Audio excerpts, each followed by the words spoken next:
Welcome back to The Explainer, everyone. Today we are diving into Part 38, and we're unlocking the exact strategies you'll need to completely master the 70,000 CPT range for your radiology exam.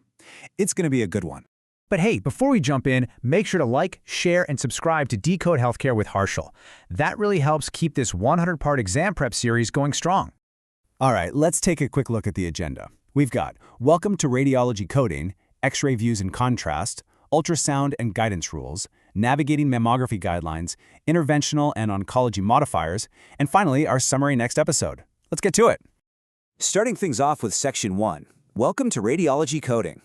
So, the radiology section, which spans codes 7010 through 79999, basically organizes these dense modalities into distinct buckets.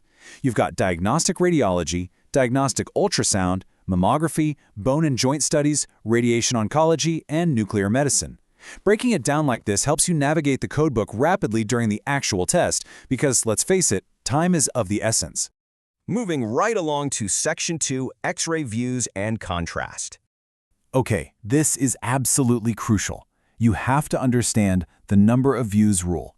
Your code selection must strictly match the minimum views actually documented in the report. Never, and I mean literally never, just code based on what the doctor ordered.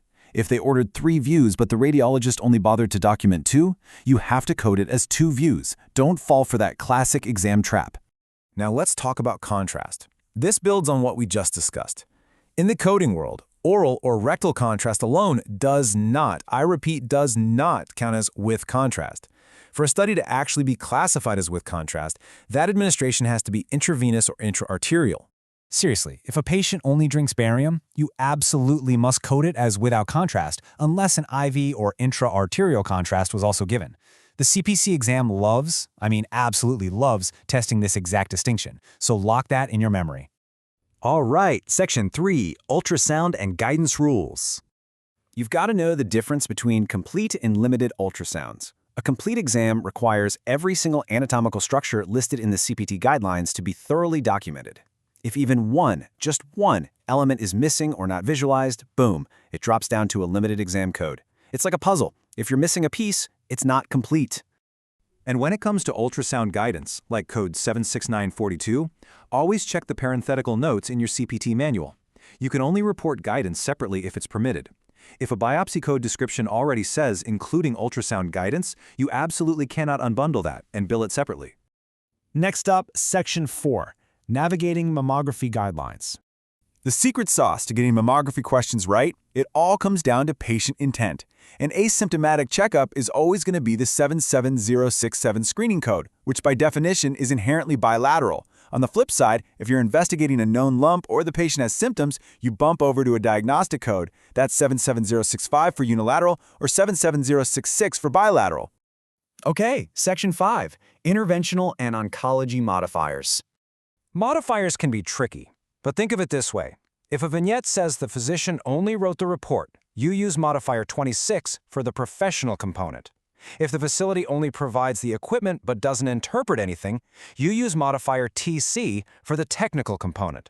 And if the doctor owns the clinic and the machine, you bill it globally with no modifier at all. The whole shebang. When you get to radiation oncology, you really need to remember these sequential phases: clinical treatment planning, simulation, dosimetry, treatment delivery, and clinical management. Exam questions will definitely test your ability to separate the initial planning codes from the daily treatment delivery codes. So don't mix up the simulation phase with the actual delivery of the radiation. And finally, Section 6, Summary and Next Episode. Let's quickly recap our radiology master cheat sheet. Code X-rays by views performed, not ordered. Oral contrast equals without contrast. Missing even one ultrasound element makes it limited. 77067 is always your asymptomatic screening, and modifier 26 is just for the interpretation. These 5 rules will honestly help you dodge the most common traps on the CPC exam. Now here is a question to leave you with. What happens when the surgical specimen actually reaches the lab? Think about that.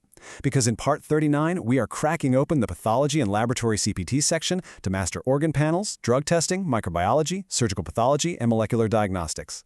Keep studying hard, and we'll see you in the next explainer.